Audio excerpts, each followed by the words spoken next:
I found some interesting shit though about Caesar. Julius from Roman time. But this one I'm gonna really try to impress on this one. Just knock this shit out right here. Boom. Yeah. That one, the narration from the other one was the first take. I just sat there because I was gonna do a better one, and I never did. So we just used that one, and we, you know. So there you go. Boom. Promising, is it not? I'm gonna try to impress on this one and knock this out. Anyways.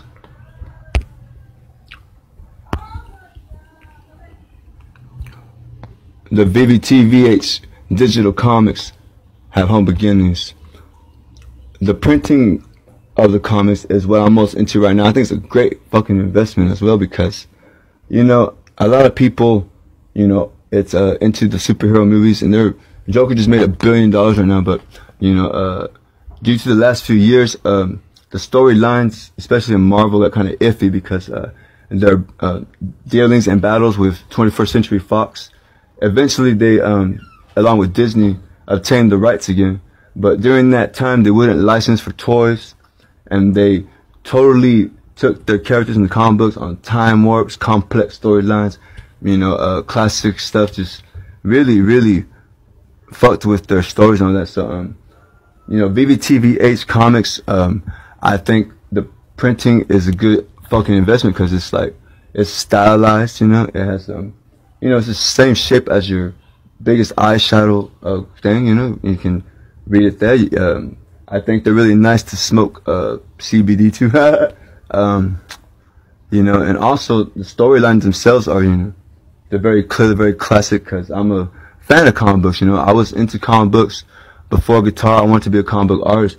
When I was a kid, they were the rock stars. They were on TV, you know. Tom McFarlane's Spawn, you know, that was due to popularity, he's connected. Rob Liefeld, you know, he was on commercials, you know, featuring his artwork and all these kind of things like that. And there was Joe Madureira who introduced anime as it's called now Japanimation now. You know, ever since it hit mainstream, he introduced that in the X-Men comics. So how about that? You know, there was so much free reign during the 90s that in the comic books that they would take a chance on a, you know, X-Men storyline like that, or comic book particular one, and let this artist totally vamp him up in anime and all that. It was, you know, and he was fucking huge. He was successful for it. He was right alongside all the others, like Stan Lee and all of them at the time. And, you know, so characters like Darkcloud, you know, developed from there like 5 years on that, but, you know, everybody said I couldn't draw for shit, and, I eventually believed them, and I'm just joking. When I hit puberty, though, it made sense to me to drop the pen and pick up the guitar, you know, because, so, you know, the comic book thing is, I have roots right from the beginning, because that's exactly what I wanted to do at one time, and it was a cool thing to do. It wasn't like, you know, it was the same kind of like rock and roll was, you know, it was like, they had these cool figures in it, you know, like Albert Einstein, Tom McFarlane, it's all the same to me. Well, I picked it up again with VTH when I started accumulating songs and I started coming up with concepts for music videos, you know, and VTH is kind of operating in a very, very settled situation.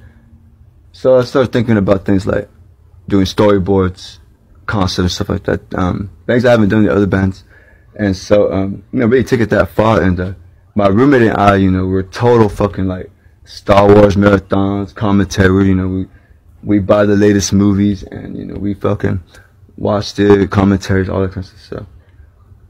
You know, I wanted to do more like that, and that kind of, I was just totally inspired. And, well, the music video is centered around like a Jared Leto type thing of like the hotel and meeting yourself, the duality, you know, and that's there's a strain of that in Hollywood. There's that Us movie that came out with the Peels, made that one and all that.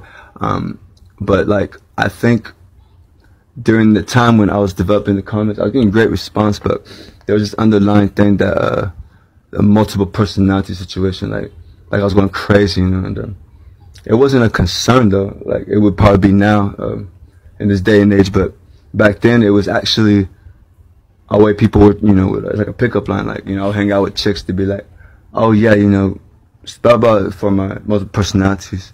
Actually, yesterday I just saw a meme. It said, ladies, guys are always saying they want a happy personality, and then they get upset when you give them multiple of them. And I was like, so that's kind of why I decided to sort of clarify right now at this moment to say that, you know, truth be told, you know, I'm not the smartest person in the world. The truth is that I was just coming up with a music video concept, and in the music video it was like duality. It was like the masks and Darkcloud's masks, you know, I had it laying around the house, and I was like, okay, he's gonna fuck with the singer, and the singer pops the mask up and voila, it's me, you know. I mean, I know it sounds a bit more simplistic, and it's probably best to go with Split and James from the Cowboy, but I'm not going to, no, I am not really that brave a person, actually. And so, you know, eventually I put 2 + 2 together and got, you know, the Darkcloud, like, you know what? And then it evolved from there and there. And in the beginning, it was out of necessity because I wasn't working anymore. I kind of ruined my life for the 5th time or whatever, and it was literally art through pain because I was just kind of walking around my sister's backyard and shit like that, and you know, and kind of figure out, like, I was kind of mad too about things because you know, it was like I broke up my girlfriend at the time, and you know, roommate situations and all that kind of stuff, and you know, I was like, you know, I was just dealing with my own personal issues, I guess, and looking for a job, and that's when the first issue came out. You know, it was summer, hot sun.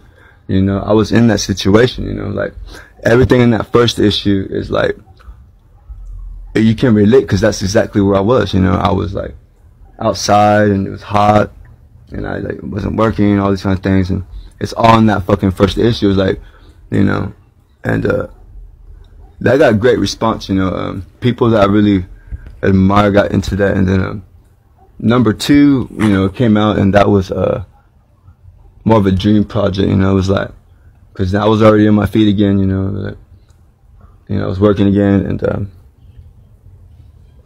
just making number issue 2, and started getting more trajectory. Like people were kind of like, hey, you know, that's a smart move. I think, you know, because you know the music scene now is like you're partying with everybody, and they're kind of like, you know, what's Josh gonna be? Like, what's gonna be his move? He hasn't made a movie, you know, like, he's old, and, you know, there's like, and it's like, comic books. What a great idea. So I got a lot of kind of people sort of like acknowledging that, you know, they're like, hey man, you know, comic book, that's a good idea, you know, like, you know, I do graphic design, you know, I'm gonna shoot you a design and shit, it's like, so, there was a good fucking thing to do, and, but number 2 was like a dream, more surreal, you know, I was just like, I was just back in my thing, and I just wanted to dive into some experimental abstract shit. And number 2 is really cool. I love it. You know, it's totally my attitude and personality. And, we got into 3, and 3 was just, you know, manufacturing out and just rolling out 3. Like boom, you know, here it is. You know, it's Halloween time too, so and all that, and it just got more great response. By the time 4 came out, Acceleration. You know, I was hanging out, I was having conversations with other artists, you know, I wasn't just like the other dope hoe and shit like that, you know what I mean? Like, I was an artist, you know, I was sitting side by side, we were talking, you know, we were looking at designs and concepts and showing ideas and talking about art and talking about, you know, all these things, and that was a big deal for me because that wasn't really happening, you know, in the music situation, because it was kind of different, you know, like, the music scene is obviously very, very different these days. But the comic book was a very smart move for me to make because, you know, it sort of cemented myself, you know, of what was he going to do, this guy, you know, and I you know, all right, there you go. That's the way to go, Josh. Comic books, yes. And so after Acceleration, because Acceleration had a message, you know, Spider-Man used to do his comic books, you know, American Heart Association would do like, call us and get a free fucking comic, and there's like a message in there, like an awareness of some sort of situation. And so Acceleration was kind of like that, like it's supposed to be like an awareness situation thing of like, you know, well the theme of it was, you know, it was kind of just So after that, the next issues, 5, 6, and 7, were straight indulgence of my childhood comic fantasies, you know. And particularly with Darkcloud versus Giant Bug, a lot of people were expressing themselves, saying that, you know, they were having terrible Halloweens, you know, they, whatever situation was, couldn't afford it or whatever, and that was the only time I placed the deadline on myself with actually, you know, targeting that date for Halloween and releasing it on Halloween, because, you know, we always have like a, you know, an instinctual thing to release things. And after that was the Fair Game Saga, which we went a period, a couple of years, I believe, what it was. There were some ideas here and there, but making a comic for the sake of comic books wasn't really my thing. And finally it struck me, and as the regime changed and economics, you know, I became more aware the situation that lay ahead, and that's where it was hatched from. And I've always been to sagas, you know, like X-Men's Fatal Attractions, and Magneto fucking rips Wolverine's fucking bones out of his body's metal bones, you know, so, you know, and so Fair Game Saga was, and I was getting more aware, you know, over time, you know, seeing the history of comic books and rock and roll and all that, you know, and most notably recent, you know, contributions like Umbrella Academy, stuff like that. And I was like, Fair Game Saga, you know, I was like, yeah, let's go Saga for the next few issues. And that yet we're not really actually done, and I actually believe there'll be a change in this regime. So, you know, because I don't know, we probably keep the economy, though, I'll say that. I'll probably stay intact, but you know, there's just more stories and still more to unravel, you know. Dialogue's tricky too, you know, as VTH progresses and gets more into promotional and not so much as, you know, kind of stalking around the locals or whatever. You know, I'm thinking more broad terms. I don't want to like drop all this cash for promotion stuff and like, you know, make a story that, you know, I'm trying to get more, deal with the dialogue and stuff like that. But whenever Fair Game Saga does drop, it's going to be a complete departure. You know, it won't be, you know, for one thing, it won't be like a scroll package where, you know, you scroll a couple of times and the story's done. You know, it'll be a fully realized comic book vision, you know, and it'll be, you know, all the stops pulled out, be chandeliers, you know.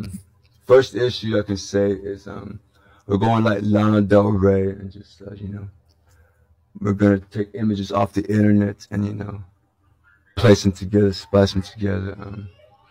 Second issue, you know, will be more on location, the traditional way of, you know, taking pictures of the scenes and stuff like that. There's a lot of beautiful construction that occurred, you know, during that last few years, and so stuff like that. And but it's going to be Fair Game Saga, you know, will be the first, you know, to be maybe even the first VTH thing that sort of gets a real heavy push. You know, we're going to promote that. The comic books, you know, in conclusion, have been a very great thing for me. So it's got me a, you know, seat at the table with fellow artists, conversate with that.